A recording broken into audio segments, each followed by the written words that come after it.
Welcome to a Legendarium special about how Titus Oates fabricated the Popish Plot in 1678. In this episode, we will learn about how one liar caused the deaths of at least 22 people.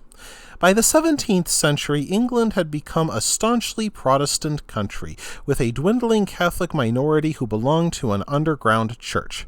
Among English Protestants, few aroused more fear than the Jesuits or Society of Jesus, for they refused to take an oath of loyalty to the king. On top of that, though King Charles II himself was officially Protestant, both his wife and his brother James of York belonged to the Catholic Church. Into this harsh and unsettled world came Titus Oates, born in Rutland, unfortunately, to a family of ribbon weavers. Titus Oates attended Cambridge University, but showed little promise in an academic setting. He would go on to show little promise in most other settings. One of his tutors called him a great dunce, and Oates left without his degree and began his career as a liar. He simply claimed to have earned his qualification and thus gained a license to preach. By May 1670, he was ordained as a priest of the Church of England and later became curate in Hastings. Determined to gain the position of schoolmaster, Oates accused the current man in that position of sexual relations with a pupil. When the local court found this to be false, Oates faced charges of perjury. Titus Oates, with his usual courage, ran away to London. With his fake license and considerable powers of persuasion, he became a chaplain for the Royal Navy vessel HMS Adventure. When the ship made its scheduled stop at Tangier, Titus faced more accusations of homosexuality, at the time a capital offense. This led to his dismissal from the Royal Navy, and he returned to England, where he faced a growing list of charges against him. Titus Oates spent the next 7 years running from one place to another. In 1677, Oates joined forces with a man named Israel Tongue, known to be involved in provoking anger towards the half-underground Catholic minority.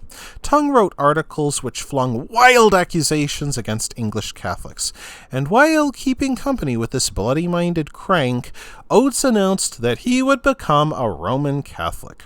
Titus Oates then left England and joined the Jesuit College of St. Omer. He then went on to the English Jesuit College based in Valladolid. Unfortunately, his inability to speak Latin and his penchant for blasphemy quickly became a problem, and he had to leave. He attempted to enter another Jesuit college in France, and the authorities again showed him the door, likely for similar reasons. After infuriating everyone he met and filled with hatred, Oates returned to England. By then about 30, Oates had become deeply disliked, foul-mouthed, unsuccessful, ugly, and painfully poor. He readied to take out his rage on a powerless minority. Reacquainting himself with his old friend Israel Tongue, they wrote a manuscript together reflecting the cruel anti-Catholic hatred felt by both men.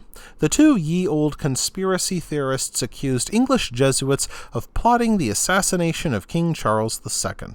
A rabidly anti-Catholic reading public lapped up their claims. In August 1678, the king himself received warning of this plot. Charles II left handling the accusations to the Earl of Danby, Thomas Osborne, who served on his Privy Council. Oates presented a wholly fabricated conspiracy to Osborne and the other Privy Councillors. His accusations centered on the Catholic and Spanish-born Queen Catherine and her doctor Sir George Wakeman. He claimed that the Queen, her doctor, the Jesuits, and the Spanish government plotted to poison King Charles II. They would then install a French-backed tyranny under the king's brother James, Duke of York, known for his Catholic faith and autocratic leanings. At first, Charles II doubted the accusations, and the matter went no further for a couple of months. Matters changed on October 12th when Sir Edmund Barry Godfrey left his house and never returned. Men found his body in a ditch on Primrose Hill on October 17th, lying face down and impaled with his own sword. Doctors determined that he died by strangulation, and then his killer stabbed him after his death. Although some claimed that Godfrey committed suicide, Titus Oates blamed the Catholic conspirators who existed solely in his imagination. Since Godfrey helped to introduce Oates into the royal family, his lies suddenly looked like truth. Oates lived well for the first time in his life, enjoying a state apartment and a pension. As Oates' lies appeared in pamphlets across England, people swarmed to burn effigies of the Pope on bonfires. Dozens of Catholics, including men of rank, went to prison, and 22 went to the gallows. Angry citizens waged a fierce campaign to bar James, Duke of York, from the throne.